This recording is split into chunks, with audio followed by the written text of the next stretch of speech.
los que estaban experimentando esto se vieron en dificultades. ¿Y qué ocurre entonces? Que empiezan a revertir, empiezan a devolver. No, yo no quiero más este sistema, voy a volver al reparto.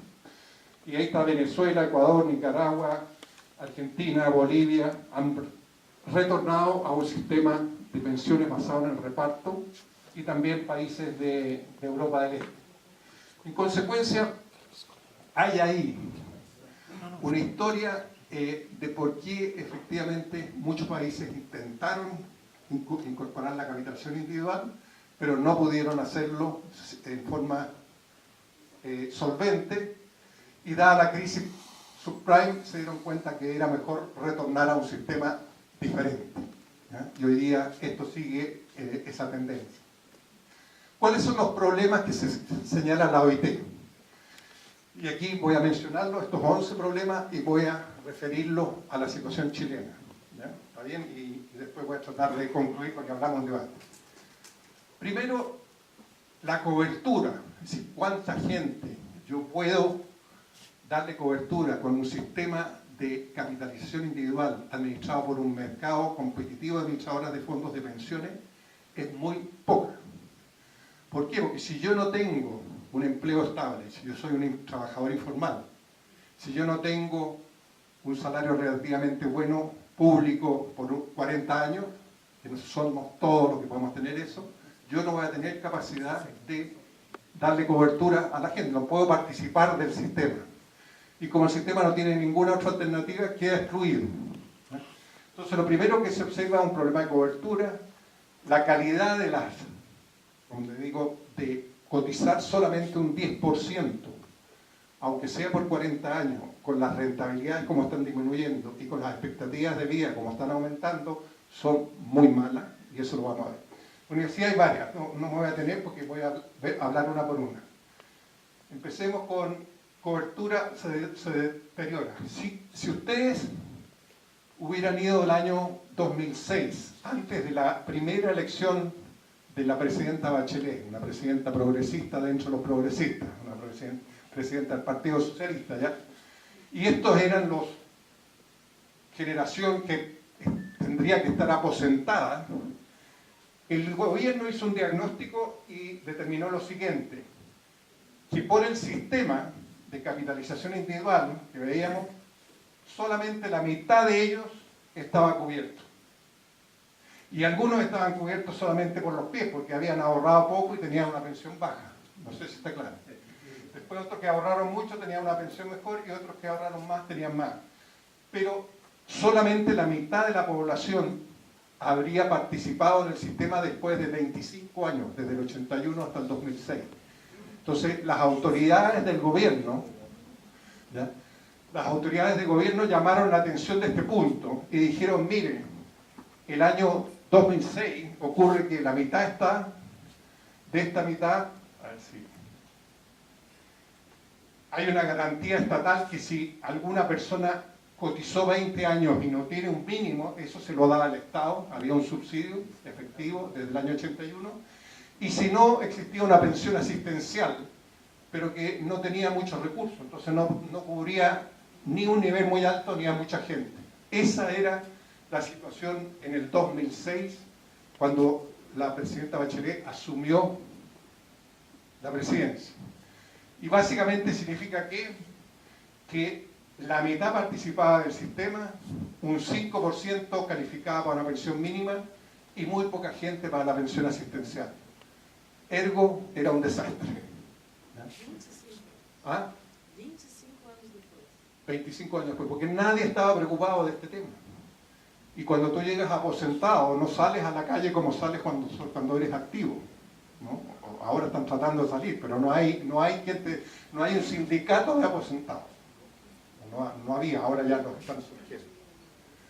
Entonces, 45% autofinanciaría con una pensión, 5% calificaría para una mínima y 50% sin nada o postular a una base. ¿Qué dijo entonces la presidenta Bachelet? Dijo, yo de esto no sé nada, es muy complicado. Y voy a formar una comisión de expertos, las comisiones asesoras presidenciales, que ustedes seguramente escucharon. Hubo una en 2006, que emitió un informe que se llamó la Comisión Marcel, Y después, en el próximo gobierno de la doctora Bachelet, en el 2015, hubo que hacer otra que ya voy a explicar por qué, que se llamó la Comisión Bravo. Pero son comisiones asesoras presidenciales, donde se cita a expertos para que digan, bueno, ¿qué hacemos con esto? ¿Ya? Y como les digo, aquí hay un poder económico tremendo y aquí hay una pobreza tremenda. Y es un tema muy candente y es lo que yo les presagio que va a pasar si ustedes hacen el sistema de experiencia individual. Eso se los doy asegurado. Entonces, ¿qué es lo que pasa? La reforma de 2008 hizo lo siguiente.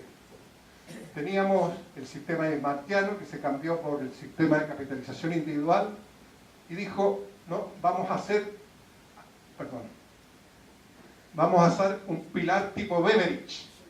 O sea, con plata del Estado, no contributivo, vamos a dar subsidios. ¿Para qué? Para cubrir a más gente. ¿Ya? Entonces, ¿qué pasó? Como el mercado no funciona, tiene que venir el Estado a subsidiarlo. ¿Ya? Ahora, ¿qué es lo que ocurre? En un modelo neoliberal, el Estado no puede hacer cualquier cosa, porque tiene que ser muy acotado cuál es el presupuesto que tiene. Usted fue ministro y lo sabe. Le van a decir, para pensiones no hay más que un 1% del PIB, con suerte, o 0,7% del PIB. No hay más que eso. Entonces, tiene que idearse un mecanismo que resuelva el problema, pero con muy poca plata. ¿Y qué es lo que se hizo? Esa es la situación que teníamos. Primero, como vieron ustedes, hubo un intento de que más gente participara en el sistema y se hizo, por ejemplo, un bono por hijo nacido vivo. Para cualquier mujer que no hubiera trabajado, se le daba un bono por hijo nacido vivo. O sea, si tenía hijos, se le daba un bono y por ende tenía una cuenta de ahorro. Pero muchas de ellas quedaron aquí, solamente con el bono y muy pocas pensiones. Y después entonces dijo, vamos a eliminar la pensión mínima garantizada y la PASIS y crear lo que se llamó el pilar solidario, que es a quienes no cotizaron, vamos a darles una pensión garantizada, a quienes no cotizaron, y a quienes cotizaron y no ahorraron suficiente, les vamos a dar algo, pero cada vez hasta un valor máximo. La pensión, esto se llama la pensión básica solidaria y este es el aporte previsional solidario. Esa fue la reforma, la parte sustantiva de la reforma de la doctora Bachelet, que básicamente significó ¿qué? Que en materia de cobertura, hoy día prácticamente toda la gente está cubierta. Y decía, resolvimos el problema, pero no es así. Resolvimos el problema en el sentido de que con la ayuda del Estado podemos darle un beneficio. Esto hoy día, este valor hoy día, vale más o menos 140 dólares. Y este aporte previsional solidario se da para todas las personas que ganan menos del salario mínimo. ¿Ya? Entonces, con reforma del 2008 aumentó la cobertura y más o menos quedamos contentos. Pero ¿qué pasa? Las prestaciones previsionales, el nivel, la suficiencia de las prestaciones que estamos dando no es significativa. Y vino la comisión, una segunda comisión en el próximo gobierno de Bachelet a decir, miren, si tiramos aquí el salario mínimo, el nivel del salario mínimo, y tiramos aquí la línea de la pobreza, 44% de la gente que está cubierta recibe menos de la línea de pobreza. Y 80% de los cubiertos reciben menos del salario mínimo. Eso es lo que el sistema está entregando. Y eso es lo que la gente se da cuenta solamente cuando llega a la edad de retiro. ¿No? De estar ganando, qué sé yo, como les digo, $1000, después les calcula una tasa de reemplazo de 20 o de 30, pongamos 30, llega a $300, bajo el salario mínimo.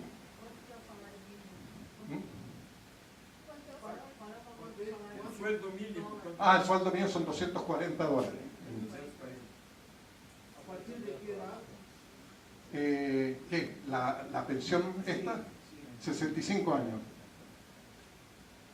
Bueno, la Comisión Asesora del 2015 señala que entonces el 79% está bajo el salario mínimo y el 44% bajo la línea de pobreza. En consecuencia, seguimos con un problema serio en materia de pensiones. ¿Ya? La industria funciona bien, la industria gana buena plata, todo el mundo está contento con la intermediación financiera, pero los pensionados cuando se pensionan se dan cuenta que pasaron de ser clase media a ser clase baja o pobre. Tercero, la desigualdad de género se aumenta, y esto es más o menos obvio. ¿Qué significa el problema de género? Son hombres versus mujeres. Yo no tengo que explicar en Brasil, porque nosotros hemos aprendido de Brasil todo el tema de género, mucho más que nosotros, que las mujeres son discriminadas en varias partes, ¿no es cierto?, fuera del mercado de trabajo porque están a cargo de las labores del cuidado, y en consecuencia tienen muchas limitaciones para participar en el mercado de trabajo. Y si participan en el mercado de trabajo son discriminadas tanto en el tipo de empleo como en los salarios. En consecuencia, un sistema que está basado solamente en las contribuciones definidas, en su alícuota, la mujer va a salir perjudicada respecto al hombre. ¿Sí o no? Y eso lo vemos de la siguiente forma. Esto es cómo se presentan los resultados en Chile. Aquí está nuevamente la línea de pobreza, aquí está el salario mínimo, y esto es gente que se ha pensionado con algún recurso de ellos mismos, pero que cotizó entre 0 y 1 año en la vida activa. Otros cotizaron entre 1 y 5, otros entre 5 y 10, 10 y 15, 15 y 20, 20 y 25, 25 y 30 y hasta 40 y más.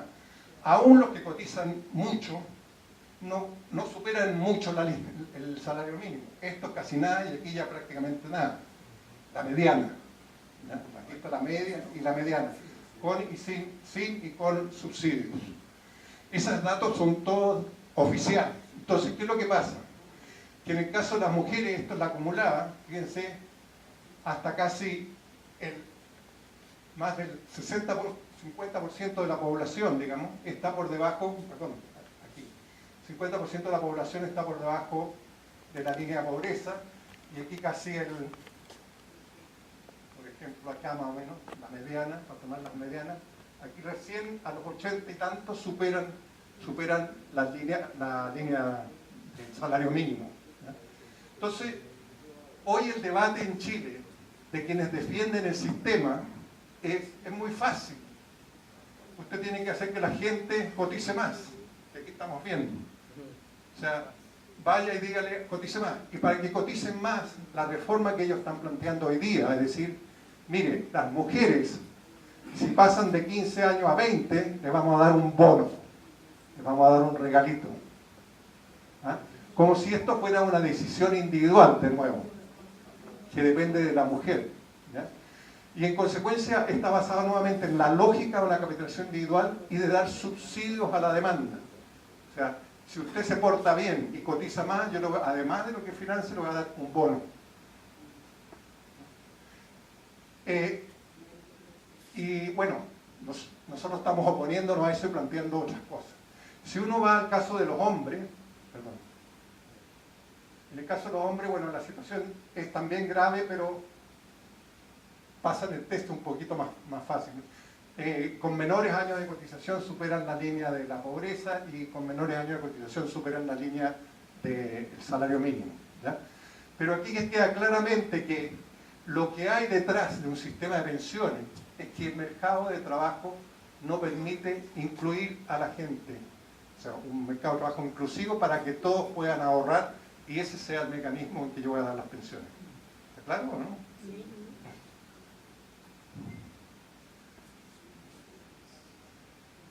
Costos de transición. Y esto también, yo sé que en Brasil son importantes y nosotros ya hicimos una vez un cálculo para Brasil años atrás. Estas son las cifras en dólares, millones de dólares de 2002 de lo que significaría el costo de la transición en Chile. Y esto es como porcentaje del PIB. Fíjense, cuando se inició la reforma, y aquí estoy en los años 2003, bastante después de la reforma, más de 4 puntos del PIB tenían que gastarse en la transición. Más de 4 puntos. Hoy, que estamos en el 2020, estamos gastando sobre 2 puntos del PIB en la transición solamente. ¿Qué significa la transición? Como yo cambio un sistema de reparto por uno de capitalización, quienes estaban pensionados en el sistema de reparto estaban recibiendo pensiones. Si ahora no hay quienes aporten porque se mudaron al sistema de capitalización, el Estado tiene que pagar esas pensiones. Y eso se llama el déficit operacional. Después hay alguien que a mitad de edad dice yo me voy a cambiar, pero yo coticé al sistema anterior, el Estado le dice yo le voy a dar un bono de reconocimiento, una deuda, yo la voy a pagar, el Estado, yo la voy a pagar para que usted pues se cambie y le reconozcamos las cotizaciones que hizo el sistema antiguo. Y después hay las garantías que se estaban estableciendo.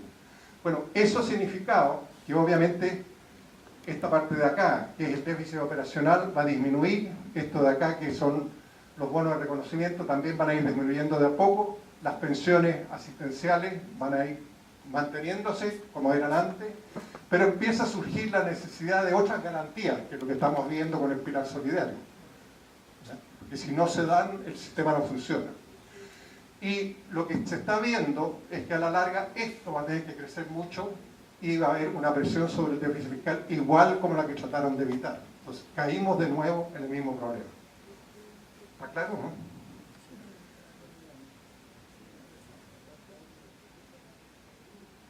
Costos de administración. Aquí hay un debate si la industria es eficiente o no. ¿Y qué significa eficiente? Que si yo estoy ofreciendo el servicio de administrar los ahorros de los trabajadores y lo hago bien y cobro un precio, que ese precio sea razonable, competitivo. Pero vemos, por ejemplo, que cuando apareció la AFP Modelo, acuérdense que era de capitales chilenos, y se ofreció con un precio más bajo, ninguna de las otras administradoras siguieron. Ninguna de las otras administradoras dijeron, si ese es el precio, yo voy a fijar ese precio. Mantuvieron sus propios pesos, que son altos, 1,44 versus otra que está operando con 0,77. ¿Ya? Obviamente esta percibe menos utilidades que estas otras, pero no hay un mercado competitivo en el sentido que hay un solo precio para todos.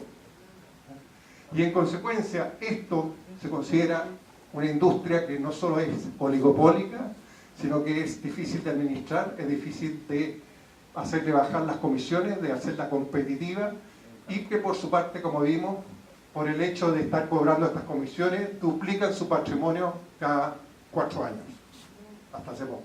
En consecuencia, tenemos un nicho de negocio financiero altamente rentable. Débil regulación cooptada. Esto también es interesante. Hay un tema que nos señalaron expertos de fondos de pensiones que vinieron a fines del año pasado a Chile a revisar el sistema. Que iba a haber un seminario y querían saber si lo defendían o lo atacaban o qué pasaba.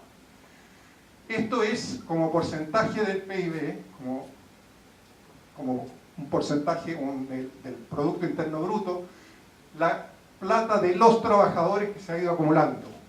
Los primeros años era bajo, llegó a 10% el año 85, llegó sobre 30% el año 93, en el 98 ya estaba cercano al 50% y hoy día estamos casi en 75% del PIB, el valor que tiene el ahorro de los trabajadores. Y esto es lo que se intermedia, no es el flujo, es el stock de los valores. ¿No? Todo lo que está invertido se valora a precios de mercado y eso se compara con el PIB y el valor de la plata de los trabajadores hoy día es casi 75% del PIB. Eso es un monto significativo. Y aquí en Brasil, dado que es una economía mucho mayor que la nuestra, va a ser mucho más significativo. Entonces es un poder económico tremendo para las AFP, administrar eso. El tema es que los trabajadores no tienen nada que decir sobre esto. Absolutamente nada.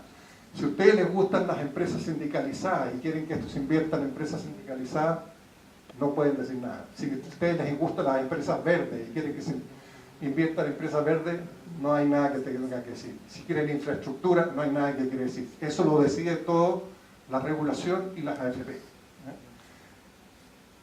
Entonces, hoy son aproximadamente 200.000 millones, 75% del PIB. Y esto es lo que señalaban los expertos en fondos de pensiones. Dicen, los fondos de pensiones debieran estar asociados al empleador o la organización laboral. y sus miembros ser representantes en la provisión de pensiones. Eso no existe en Chile. En Chile esta representación no existe o es débil. Entonces, ¿qué pasa? Que la expresión que usan en Argentina de que me acorralaron mis ahorros, aquí le acorralaron los ahorros a todos los trabajadores. O sea, durante toda su vida activa ellos están ahorrando, no pueden decir nada, y eso está inmovilizado, no inmovilizado, pero solamente administrado bajo criterio de la administradora de fondos de pensiones, que son nuevamente estas que no voy a repetir, son administradas por capitales extranjeros. ¿Ya? Entonces tenemos un problema serio de economía política nuevamente. Concentración de la industria de seguros.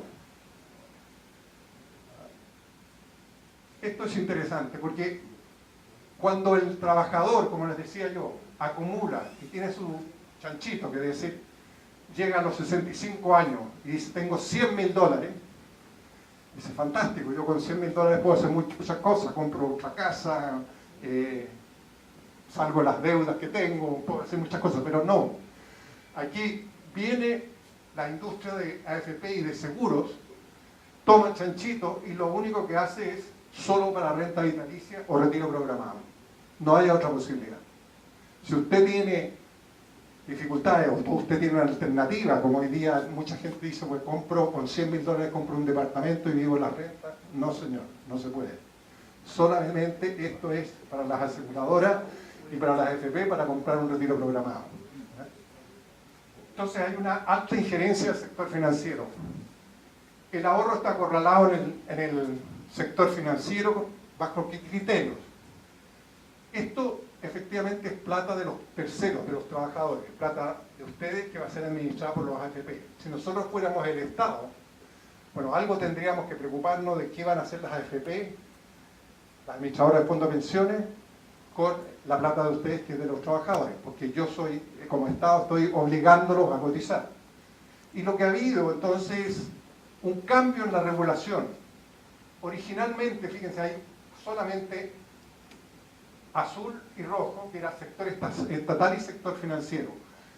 Los fondos de pensiones inicialmente no podían invertir en otra cosa que no fuera en instrumentos estatales y instrumentos del sector financiero clasificados por riesgo. A partir de los años 88, después de la crisis, cuando se venden empresas públicas, como se está haciendo acá también, cuando se venden empresas públicas y salen a bolsa, hay un sector de empresas que se coloca. Y a partir de cierto tiempo después se permite que los fondos se inviertan en el exterior. Y hoy prácticamente 40% del fondo está invertido en el exterior. Entonces esta ficción de que la plata de los trabajadores va a servir para invertir en el país, generar crecimiento y generar empleo, no está asegurada porque va a depender de lo que los instrumentos donde se está invirtiendo tengan como respaldo atrás. ¿Está claro ese punto, no? ¿Ya? Entonces el Fondo de Pensiones por Sector Institucional indica eso. Una fuerte regulación ha establecido 3 etapas, entre 81 y 84, fundamentalmente gobierno y sector financiero, en el 89 o 97 apertura a empresa y de 97 adelante apertura al exterior. Y hoy día tenemos prácticamente la mitad del fondo invertido fuera del país, no en el país. Eso sí tiene una contrapartida, que la inversión real, el impacto que iba a tener, porque aquí la promesa que hubo el año 81 es que esto iba a generar un milagro, se hablaba de milagro chileno, porque aquí aumentaba el ahorro, aumentaba la inversión, aumentaba el crecimiento, ¿ya? Y al aumentar el crecimiento aumentaban los empleos, entonces todos se iban a formalizar y todos iban a tener una pensión muy buena. Bueno, si ustedes miran, yo no voy a entrar en el detalle, los instrumentos en los cuales se puede invertir, son todos instrumentos de tipo financiero, clasificados por riesgo, no clasificados por su impacto en la economía real, ¿ya?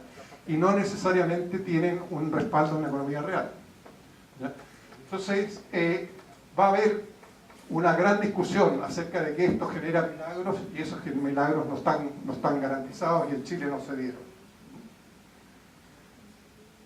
Los riesgos, como ustedes saben, todo sistema de pensiones, y por eso están Bolsonaro y su equipo diciendo el sistema que hoy día hay no puede enfrentar los riesgos. Y uno, ¿cuál es? El riesgo demográfico, ¿no es cierto?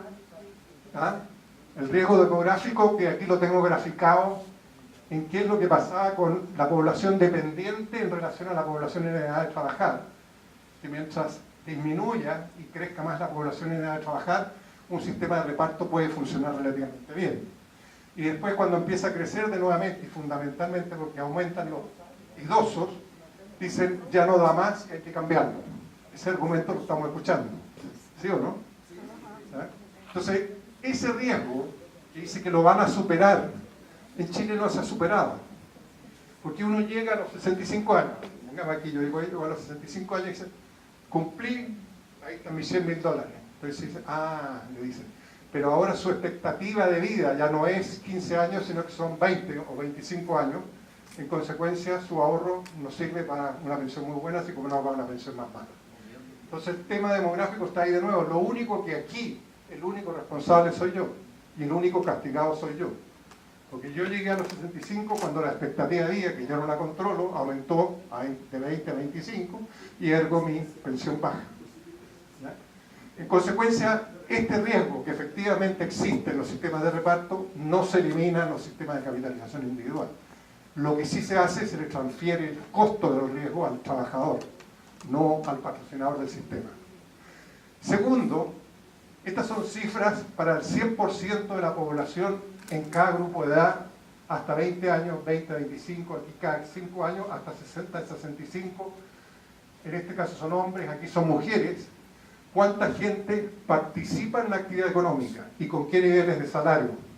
En Chile, fíjense, casi la mitad, más de la mitad de hombres y mujeres participan con menos de $1.000 al mes. Menos de $1.000 al mes, tanto hombres como mujeres. En consecuencia, no solamente hay un tema de acceso al mercado de trabajo, sino que de remuneración.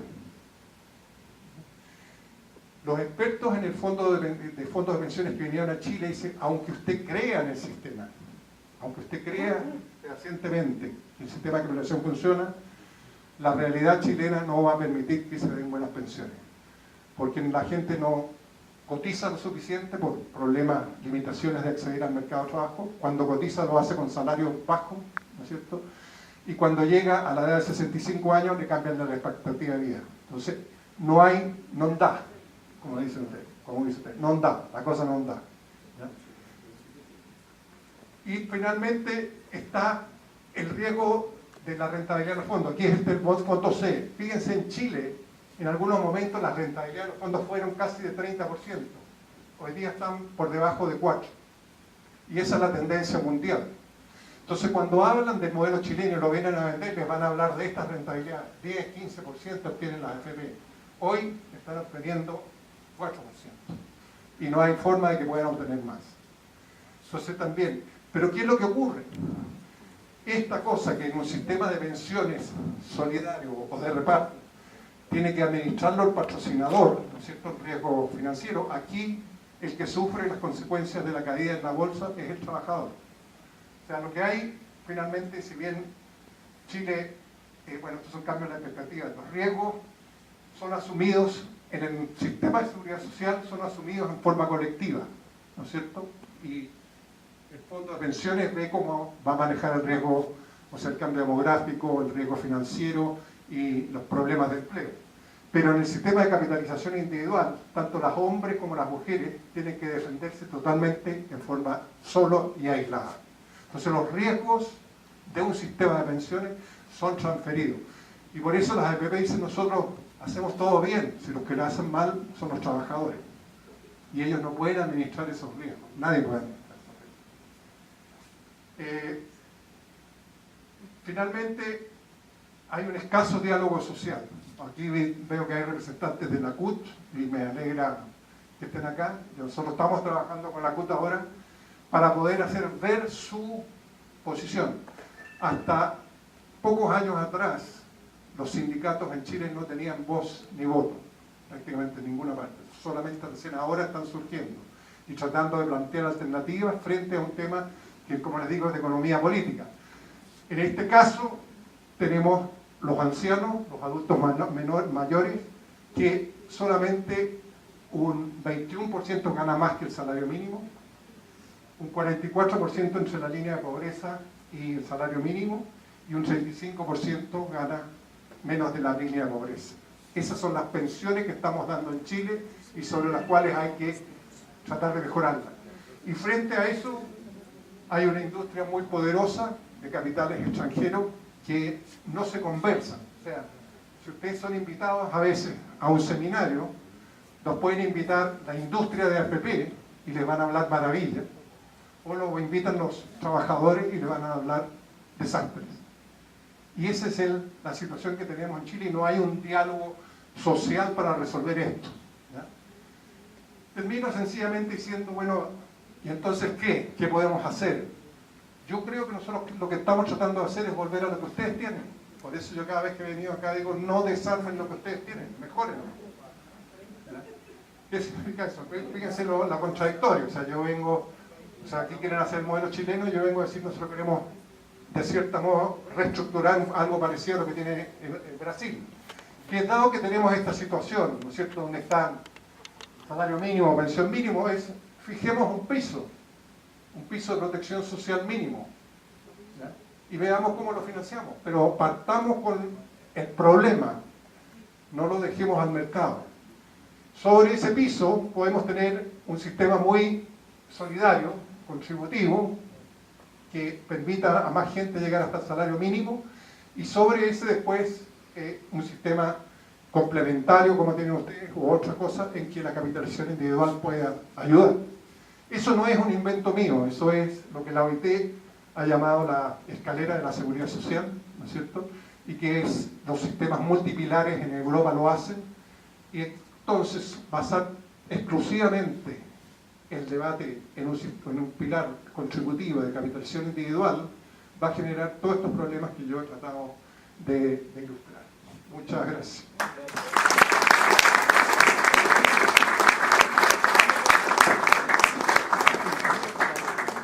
Bom, então nós mais uma vez agradecemos ao professor Andras. Eu queria aproveitar aqui e anunciar também que nós estamos com a presença da deputada Sofia Cavedon, do deputado Zé Nunes, da Abigail Pereira,